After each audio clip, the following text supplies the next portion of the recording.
বন্ধুরা, নিজের সঙ্গী থাকা সত্ত্বেও অন্য মেয়ের প্রতি দৃষ্টি দেওয়া কিছু পুরুষ মানুষের স্বভাবে পরিণত হয়েছে। এর জন্য নিজের সঙ্গীর সাথে ঝগড়া বিবাদ থেকে শুরু করে সাজানো সংসারও বিনষ্ট হয়।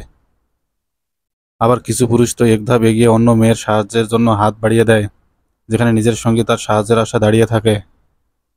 এর জন্য অবশ্য তাকে তার কর্মফল ভোগ করতে হয়। বন্ধুরা, তাদের সঙ্গীরাও তো কম নয়। অন্য মেয়েকে সাহায্য করার কর্মফল তাদেরকে সাথে সাথেই ভোগ করতে হয়। আবার কিছু পুরুষ মানুষ তো আরও দুধাপ এগিয়ে নিজের ঘরে স্ত্রী সন্তান রেখে অন্য মেয়ের সাথে সম্পর্কে জড়িয়ে পড়ে। এই ব্যক্তি তার স্ত্রী সন্তানের কথা গোপন রেখে মেয়েটির সাথে সম্পর্কে জড়িয়ে পড়ে। সেটি টের পেয়ে তার স্ত্রী সন্তানদেরকে সাথে নিয়ে এসে তাকে হাতে নাতে ধরে ফেলে। বন্ধুরা, এই বিরূপ আচরণ প্রাণীদের মাঝেও দেখা যাচ্ছে। এই গরিলাটি একজন মহিলা বন্যপ্রাণী ফটোগ্রাফের চুল টেনে ধরেছিল। সেটা দেখার পর তার সঙ্গে কাছে আসতে পুরুষ গরিলাটি মেয়েটির চুল ছেড়ে দেয়। চুল ধরার কারণে মেয়ে গরিলাটি তাকে মারতে মারতে দূরে নিয়ে যায়। বিড়াল দুটির মাঝে ভালোই সম্পর্ক চলতেছিল, কিন্তু তাদের পাশ দিয়ে অন্য একটি বিড়াল চলে যাওয়াতে সকল সমস্যার সৃষ্টি হয়।